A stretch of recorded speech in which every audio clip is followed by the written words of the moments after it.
पहली बार यूपी में विपक्ष आपस में उलझा। एक दूसरे के वोट बैंक को तोड़ने की कोशिश।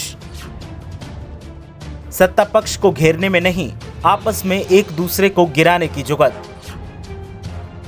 कांग्रेस के निशाने पर सपा का वोट बैंक। बीएसपी के भी निशाने पर है सपा का वोट बैंक। एक दूसरे को कमजोर करने में विपक्ष खुद हो रहा कमजोर। देखिए विपक्षी नूरा कुश्ती का क्या दिख रहा असर।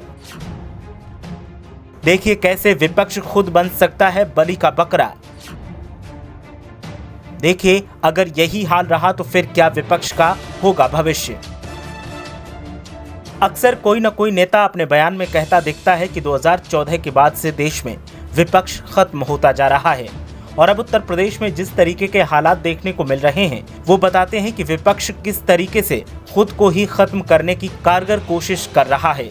उत्तर प्रदेश की राजनीति में जिस तरह के हालात दिख रहे हैं उससे साफ दिख रहा है कि विपक्ष सत्ता पक्ष से लड़ने की कोशिश कम कर रहा है बल्कि एक दूसरे के वोट बैंक को तोड़ने की कोशिश में खुद को ही कमजोर कर रहा है। और गजब की बात यह है कि हर दल के निशाने पर विपक्ष में सपा का ही वोट बैंक है। ऐसा नहीं है कि सपा किसी के वोट बैंक को टारगेट नहीं कर रही, लेकिन जिस तरह से सपा के वोट बैंक को कांग्रेस और बीएसपी टारगेट कर रही हैं, उससे साफ जाहिर है कि सपा कमजोरी का शिकार हो सकती है।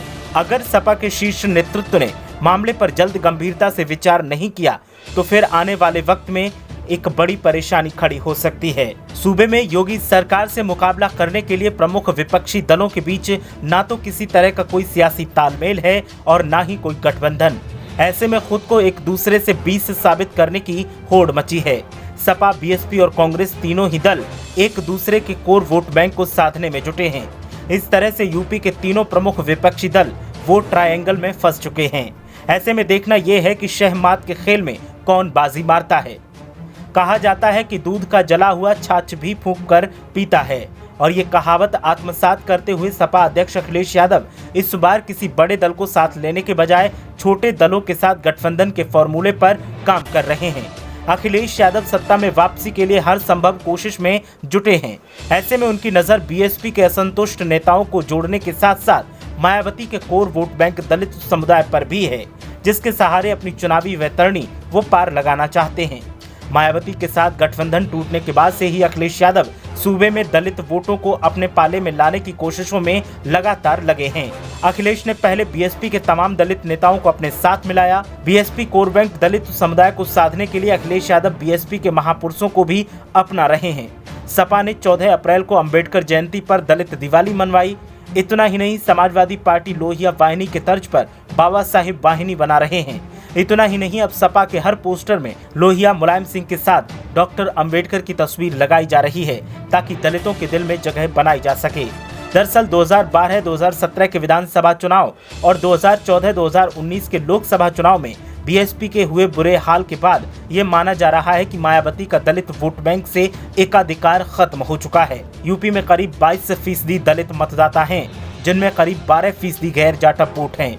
जाटव वोट बीएसपी का हार्डकोर वोटर माना जाता है, जिस पर भीम आर्मी के प्रमुख चंद्रशेखर आजाद की नजर पहले से है। गैर जाटव दलित समुदाय में करीब 50 से 60 जातियां और उपजातियां हैं और इसी वोट को अखिलेश अपने साथ जोड़ने की दिशा में लगे हुए हैं ताकि 2022 के चुनाव में यादव मुस्लिम के साथ दलित समीकरण बना सकें। यूपी में 11% यादव और 20% मुस्लिम के साथ अगर 5% दलित जुड़ जाता है तो सत्ता में वापसी की उम्मीद बनती नजर आती है। उत्तर प्रदेश में 3 दशक से सत्ता का वनवास झेल रही कांग्रेस को सूबे में दोबारा खड़े करने की जिम्मेदारी प्रियंका गांधी के कंधों पर है। कांग्रेस की नजर सपा के मुस्लिम और बीएसपी के दलित कोर वोट बैंक पर है। कांग्रेस ने प्रदेश की कमान अति पिछड़ा समुदाय से आने वाले अजय कुमार लल्लू को दी है, जो लगातार दलित और अल्पसंख्यक मुद्दों पर योगी सरकार को घेर रहे हैं।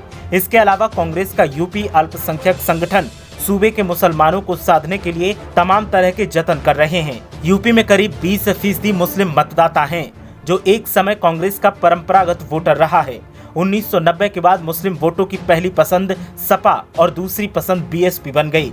कांग्रेस अब यूपी में दोबारा से मुस्लिम वोटों को जोड़ने की मुहिम पर जुटी है, जिसके लिए यूपी अल्पसंख्यक मोर्चा मुस्लिम उलेमाओं, इमामों से लेकर मदरसों और मुसलमानों के तमाम जातियों के साथ अलग अलग वार्ता कर उन्हें अपने साथ लाने की, समझाने की कोशिश कर रहे हैं और बताने की कोशिश की जा रही है कि सपा ने सिर्फ तुम्हारे वोटों के सहारे सत्ता हासिल की है और विकास यादव समाज का किया है। कांग्रेस की तरफ से ये भी बताने की कोशिश की जा रही है कि यादवों का बड़ा तबका अब बीजेपी के साथ है।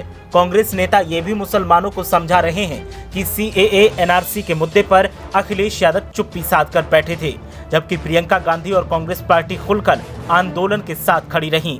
कांग्रेस इस चुनाव में मुसलमानों को बड़ी संख्या में टिकट देने और उनके मुद्दों को अपने घोषणा पत्र में जगह देने का भी भरोसा दिला रही है।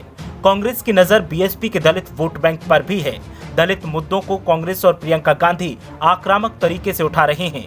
सोनभद्र नरसंहार से लेकर हाथरस और आजमगढ़ समेत तमाम दलित समुदाय के मामलों में प्रियंका गांधी आक्रामक रहीं और घटना स्थल पर पहुंचकर योगी सरकार को घेरने का काम किया है।